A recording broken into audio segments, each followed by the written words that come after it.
So hi guys, welcome to my YouTube channel. Guys, आज की इस वीडियो में हम बात करेंगे कि इंग्लिश में लॉन्ग क्वेश्चन का आंसर लिखने की क्या ट्रिक है। ठीक है, आपको इंग्लिश पढ़ने भी नहीं आता, लिखने भी नहीं आता, ना ही आपको कोई भी लॉन्ग आंसर याद होता है, लेकिन फिर भी आप बोर्ड एग्जाम में इंग्लिश में क्या लिख कर आओगे? Long answer. ठीक है, और ये लॉन्ग आंसर लिख कर ही नहीं आओगे, पूरे के पूरे नंबर भी लेकर आओगे। ठीक है, क्योंकि मैंने यहाँ पे बोर्ड का पेपर भी लिया हुआ और बताऊंगा कि ये लॉन्ग क्वेश्चन जो है आपके बोर्ड एग्जाम में कितने मार्क्स के आते हैं। ठीक है, तो ये 4 मार्क्स के आपके बोर्ड एग्जाम में आते हैं और आपको पता नहीं है, फिर भी आपको याद नहीं होता, याद भी करते हो तो ये भूल जाते हैं। ठीक है, तो इस लॉन्ग क्वेश्चन के यानी एनी लॉन्ग क्वेश्चन आ जाए आपके बोर्ड एग्जाम में, चाहे जितना, ये ट्रिक आप बताऊंगा तो आप 1000 क्या अनलिमिटेड, ठीक है, जिसका कोई लिमिट नहीं है, उतने ज्यादा आप लॉन्ग क्वेश्चन के आंसर बिना पढ़े लिख लोगे। ठीक है, तो ये ट्रिक बिल्कुल जेन्यून ट्रिक है और 110% अगर ऐसे लिख कर आओगे बोर्ड में पूरे के पूरे आपको 4 नंबर मिलेंगे।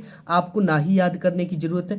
आपको भले ये शुरुआत में सुनने में अजीब लगता हो कि बिना पढ़े बिना याद किए आपको लिखना है। ठीक है, इंग्लिश में लॉन्ग क्वेश्चन के आंसर लिखने का ट्रिक बिना याद किए केवल ट्रिक से। आपको इंग्लिश पढ़ने व लिखने नहीं आता, फिर भी आप लिख लेंगे लॉन्ग क्वेश्चन के आंसर, और 100% ये मैं गारंटी कहता हूं कि टीचर खुश होकर आपको पूरा का पूरा नंबर भी देगा। एंड यहाँ पे 100% गारंटी आपके पास होने की। ठीक है, 100% गारंटी आपके पास होने की। तो ये देखता हूं कि बहुत सारे स्टूडेंट के कमेंट आ रहे थे, सर मैं लॉन्ग आंसर के क्वेश्चन नहीं लिख पाता हूं। ठीक है, लॉन्ग क्वेश्चन के आंसर कैसे लिखे बिना याद किए, बिना प्रैक्टिस की ट्रिक से। ठीक है, तो यहाँ पे मैंने पेपर ले रखा हूँ और ऑलरेडी मैं इसमें दिखाऊंगा आपके कि इंग्लिश के जो लॉन्ग क्वेश्चन आते हैं वो कितने मार्क्स के आपके बोर्ड एग्जाम में पूछे जाते हैं। ठीक है, तो यहाँ पे आप देख सकते हो, ये रहा आपके लॉन्ग क्वेश्चन। ठीक है, इसके लिए मैंने पेपर लिया हुआ है और पेपर पे आपके लिख के भी दिखाऊंगा कि कितने मार्क्स के आपके बोर्ड एग्जाम में ये पूछे जाते हैं। ठीक है, तो ये सबसे पहले 60 वर्ड में आते हैं, 4 मार्क्स के पूछे जाते हैं। और इसमें पहला क्वेश्चन कि what role did a bright mothers play in making him a scientist, मतलब ए ब्राइट की माँ ने उसे वैज्ञानिक बनने में क्या भूमिका निभाई। ठीक है, इस क्वेश्चन का आपको लॉन्ग वर्ड लिखना है, यानी इसकी वर्ड लिमिट का ध्यान देना है, 60 वर्ड में लिखना है। एंड आपको 60 वर्ड में कैसे लिखना है? बिना याद किए और बिना प्रैक्टिस किए। ठीक है, बिल्कुल आपको ये तैयार नहीं है, फिर भी आप लिखकर 110% मार्क्स आओगे बोर्ड एग्जाम में। और आप वो चीजें मैं बताऊंगा जिसे टीचर देखता है और देखने के बाद आपको फुल मार्क्स दे देता है। ठीक है, तो वो ट्रिक आपके साथ शेयर करने वाला हूँ। यहाँ पे मैंने आंसर शीट ले रखा और इसी पर आपको लिख कर बताऊंगा। ठीक है, तो यहाँ पे सबसे पहले आप पेज पलटो तो जो भी क्वेश्चन ये यहाँ पे देख सकते हो कि ये क्वेश्चन जो आता है लॉन्ग क्वेश्चन आपके बोर्ड एग्जाम में 26 नंबर आता है। ठीक है, तो यहाँ पे सबसे पहले आपको बोर्ड की कॉपी में, अगर आप पार्ट ए हल करो तो पार्ट ए, पार्ट बी हल करो तो ऊपर आपको पार्ट बी लिख देना है। एंड लिखने के बाद एक स्केल से ज्यादा की दूरी लेकर यहाँ पे लाइनिंग कर देना है। एंड आपको क्या लिखना है? Answer to question number. ये देखो लिखने का परफेक्ट तरीका है। ठीक है, क्या है? Answer to question number. और यहाँ पे हम कौन से क्वेश्चन को सॉल्व करें? यहाँ पे 26 नंबर को सॉल्व करें। ठीक है, तो यहाँ पे हम क्या डाल देंगे? 26 नंबर। तो यहाँ पे हम डाल देते हैं 26, यानी 26 नंबर क्वेश्चन को हम हल करने वाले हैं इस वीडियो में। तो इसमें देखो ये चीजें हमें पता नहीं है। ठीक है, कि what role did Ebright's mother play in making him a scientist, यानी कि इब्राइट की मदर ने इब्राइट को साइंटिस्ट यानी वैज्ञानिक बनने में किस तरह की भूमिका को निभाई है। ठीक है, तो देखो मैं थोड़ा सा हिंट्स आपको देता हूँ एक चीजें, कि आप लॉन्ग क्वेश्चन का आंसर, ठीक है, लॉन्ग क्वेश्चन का जब भी आप आंसर बनाते समय कभी भी, ठीक है, क्वेश्चन वर्ड से शुरू नहीं करना है। अब आपके सवाल आते हैं तो फिर शुरू किससे करना है? ठीक है, और क्वेश्चन वर्ड कौन से होते हैं जिसे हमें शुरू नहीं करना है? तो जब भी आप लॉन्ग क्वेश्चन का आंसर बनाते हो तो कभी भी आपको क्वेश्चन वर्ड से शुरू नहीं करना है। क्वेश्चन वर्ड है कौन कौन से? जैसे यहाँ पे जब भी आपके कोई भी क्वेश्चन आता है तो वो क्वेश्चन वर्ड से शुरू होता है। जैसे यहाँ पे वाट हो गया, वाई हो गया, ठीक है, वाज भी हो सकता है, वर्ब भी हो सकता है, वू भी हो सकता है, वाट भी हो सकता है। ठीक है, तो उससे क्या करना है? जैसे example when, why, who, what, where, इन वर्ड को आपको क्या कर देना है? हटा देना है। ठीक है, और हटाने के बाद आपको क्या करना है? देखो सिंपल तरीका है, आप अगर इस वीडियो को शुरू से लेकर अंत तक देख लेते हो तो आपका ये नंबर बिल्कुल फिक्स हो गया बोर्ड एग्जाम में। ठीक है, तो हमने बताया कि जैसे आपकी जो भी क्वेश्चन वर्ड है उसे हटा देना है। यहाँ पे हमने वाट को क्या कर दिया? हटा दिया। अब यहाँ पे role did, what role did a bright mother play in making him a scientist. ठीक है, तब देखो आपको क्या करना है, यहाँ पे व्हाट रोल पूछे, क्या भूमिका थी, ठीक है। तो यहाँ पे आपको जब भी क्वेश्चन वर्ड ये हटा देना व्हाट, और शुरू कहाँ से करना, सब्जेक्ट से। अब बात कर लेते हैं कि आपको सब्जेक्ट मिलेगा कैसे, ठीक है। आपको शुरुआत जब भी करनी वो सब्जेक्ट से करना है, और सब्जेक्ट कैसे मिलेगा, ठीक है। तो देखो सब्जेक्ट जब भी आप, एक और तरीका आपको बताऊंगा बिल्कुल इजी, ठीक है। कौन या किसको से प्रश्न पूछने पर सब्जेक्ट मिलता है। देखो जैसे ये क्वेश्चन है कि what role did Ebright's mother play in making him a scientist. Ebright की माँ ने उसे वैज्ञानिक बनने में क्या भूमिका निभाई, ठीक है। तो कौन निभाया, उसकी माँ ने, ठीक है। किसने निभाया, किसको, एब्राइट को। कौन निभाया, उसकी माँ ने, ठीक है। तो किसको से प्रश्न पूछ रहे, किसकी, एब्राइट मदर। यहाँ पे ये क्या हो गया, सब्जेक्ट हो गया, एब्राइट मदर क्या हो गया, सब्जेक्ट हो गया, ठीक है। कौन महत्वपूर्ण भूमिका निभाया, एब्राइट की माँ ने, ठीक है। किसको, एब्राइट की माँ ने, ठीक है। ये चीजें आपको मिल गया। अगर देखो नहीं मिलता है ना, आपको ज्यादा दिमाग नहीं लगा, जो भी हेल्पिंग वर्ब आता है, जैसे ये हेल्पिंग वर्ब है डिड, इसके बाद सब्जेक्ट लगा होता है, ठीक है। जैसे यहाँ पे हेल्पिंग वर्ब है डिड, इसके बाद सब्जेक्ट लगा। यहाँ पे हेल्पिंग वर्ब है व्हाट, इसके बाद जो डज लगा हेल्पिंग वर्ब के बाद आपको क्या लगा है, सब्जेक्ट लगा। द गर्ल क्या है, सब्जेक्ट है, ठीक है। इतना चीज तो आप समझ गए। तो यहाँ पे डिड के बाद हेल्पिंग वर्ब क्या है, इब्राइड्स मदर। तो हमें क्या लिखना है, इसका सब्जेक्ट क्या मिल गया हमें, इब्राइड्स मदर। तो यहाँ पे हमें आंसर में लिखना क्या है, यहाँ पे देखो आप, हम 26 का कौन सा सॉल्व कर रहे हैं, ए, ठीक है। तो आपको यहाँ पे लिखना होता है ए, ठीक है। ये इस तरह से आपको ए डालना है। अब इसके आंसर देखो कैसे लिखना है, ठीक है। तो यहाँ पे हम लिखेंगे इब्राइड मदर।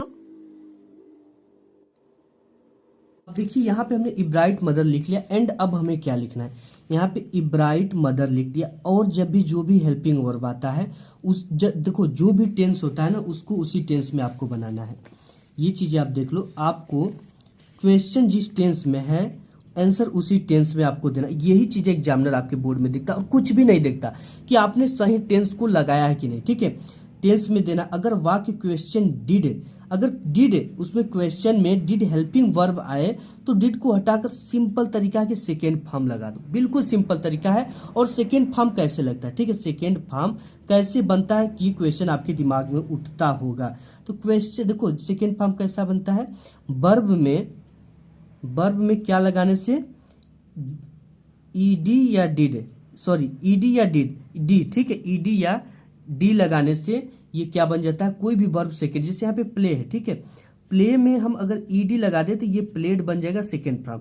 अगर यहाँ पे ई पहले से लगा होता, ठीक है, जैसे यहाँ पे मेक है, मेक, ठीक है, चाहे कुछ भी हो, तो वहां पे अगर ई लगा हुआ है तो केवल हम क्या लगाएंगे, डी लगाएंगे, ठीक है।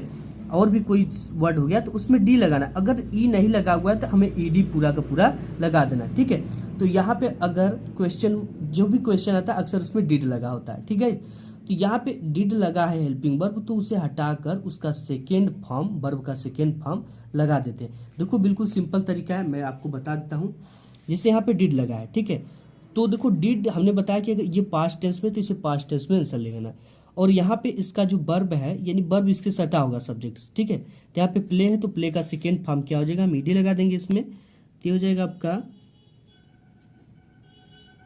प्लेड, ठीक है। ये क्या हो गया, प्लेड।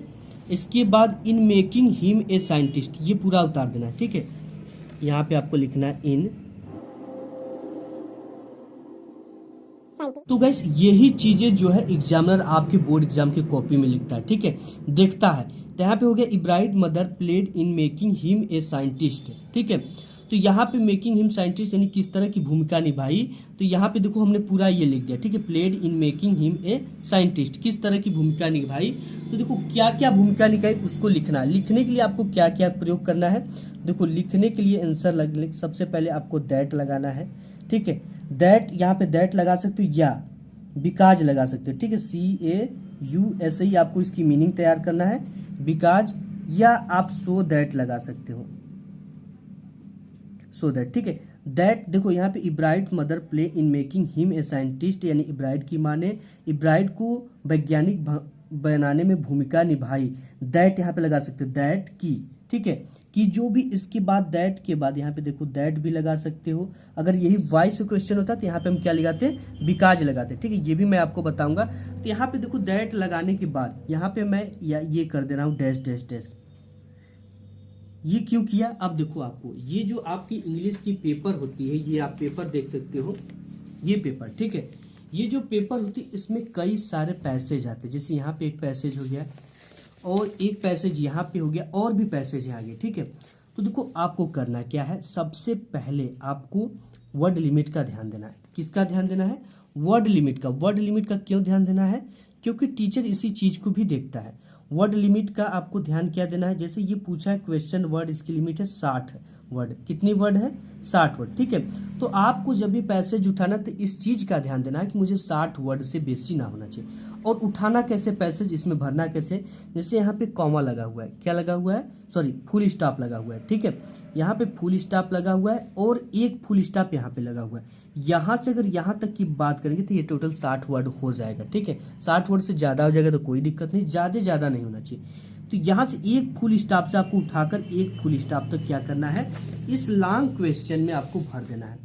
इस लॉन्ग क्वेश्चन में क्या कर देना है, यहाँ से यहाँ तक चीज़ें 4-6 लाइन भर देना है, ठीक है। और इसी चीज़ को केवल यही 2 लाइन आपका एग्जामिनर देखता है और देखने के बाद आपको 4 मार्क्स इसी पर दे देता है, ठीक है।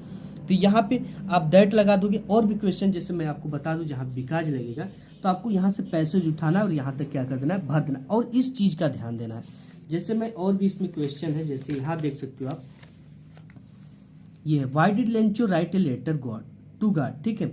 यानी कि अब ये लेंचो ने भगवान को पत्र क्यों लिखा, ये क्वेश्चन बनता है। तो यहाँ से हम क्या लिखेंगे, सबसे पहले हमने बताया कि जो हेल्पिंग वर्ब होता है उसके जस्ट बाद क्या लगा होता है, सब्जेक्ट, ठीक है। आपको ढूंढने की जरूरत नहीं है। तो यहाँ पे क्या है, लेंचो, ठीक है। तो यहाँ पे हम बी सॉल्व करें तो यहाँ पे हम लिख देंगे बी, ठीक है। ये मैं आपको बता दूं थोड़ा सा नेक्स्ट वाला बी। तो यहाँ पे क्या है, ये why did Lencho write a letter to God. अब हमें सब्जेक्ट से शुरुआत करनी है। सब्जेक्ट क्या मिल गया, हेल्पिंग वर्ब के जस्ट बाद सब्जेक्ट लगा होता है, हेल्पिंग वर्ब के जस्ट बाद सब्जेक्ट। तो यहाँ पे लेंचो क्या मिल गया, सब्जेक्ट। तो हम यहाँ पे लिखेंगे लेंचो, लेंचो। अब देखो क्या लगाना है हमें, हेल्पिंग वर्ब, ठीक है। तो ये सब डिड लगा हुआ है, तो हमने बताया जब भी डिड लगा होता है तो वर्ब का क्या हो जाता है, सेकेंड फॉर्म बन जाता है, ठीक, टेंस बनाते समय। तो राइट का जो सेकेंड फॉर्म होगा वो रोट होगा। तो यहाँ पे हो जाएगा WROTE, रोट।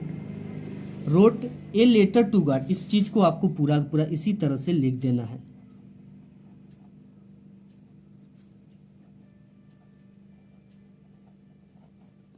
ठीक है, ए लेटर टू गॉड।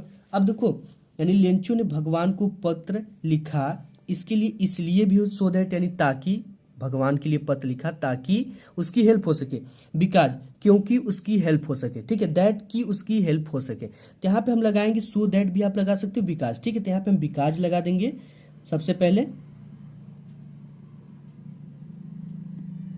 बिकॉज। इसके बाद हमने क्या कर दिया, यहाँ पे डैश डैश डैश कर दिया, ठीक है। डैश डैश के बाद हमने बताया कि कोई भी इसमें कई सारे पैसेज आते हैं, कोई भी आप जैसे यहाँ पे पहले में पैसेज दिया गया है तो आपको क्या करना है, एक फुल स्टॉप से उठाना है और वर्ड लिमिट का ध्यान देना है, ठीक है। यहाँ पे कोई अगर फुल स्टॉप मिलता हो, यहाँ तक मिला तो आपको इतना पूरा भर देना है, ठीक है। ऐसे में भरोगे तो एग्जामिनर जो होता है इसी चीज को देखता है। एंड और भी जो दूसरे टाइप के क्वेश्चन आ जाते हैं, जैसे आप में आ गया यहाँ पे, ठीक है, वाई वाज भोली हेस्टिटेट टू गो टू स्कूल, ठीक है। यानी भोली स्कूल जाने में क्यों झिझकती थी। यहाँ पे भी वही चीजें लग जाएंगी जैसे मैंने आपको बताया, ठीक है। यहाँ पे अनिल हायर्ड हरी सिंह बिकाज लगेगा, ठीक है। ये चीजें बन गई। अब यहाँ पे वाई वाज भोली हेस्टिटेट टू गो टू स्कूल, हमने डिड का देख लिया, अब वाज का देखते हैं। डज का भी देखोगे तो वही चीजें लगेंगी, ठीक है, बिल्कुल सेम। जिस टेंस में उस टेंस में आपको लिखना है। यहाँ पे भोली, अब देखो इसका टेंस कैसे बनेगा, भोली वाज। तो यहाँ पे हमें सब्जेक्ट क्या मिल गया, हेल्पिंग वर्ब के जस्ट बाद सब्जेक्ट लगा होता है, भोली सब्जेक्ट मिल गया। तो यहाँ पे हम सी जब भी करेंगे तो यहाँ पे इस तरह से सी डालना है और इसका आंसर लिखना है। आंसर में क्या हो जाएगा, ये भोली वाज, हेल्पिंग वर्ब जो भी लगा, देखो यहाँ पे हेल्पिंग वर्ब है, इसमें सेकेंड फॉर्म नहीं लगता, उसी टेंस में वाज, ठीक है। Bholi was hesitate to go to school, यहाँ पे हम लिख देंगे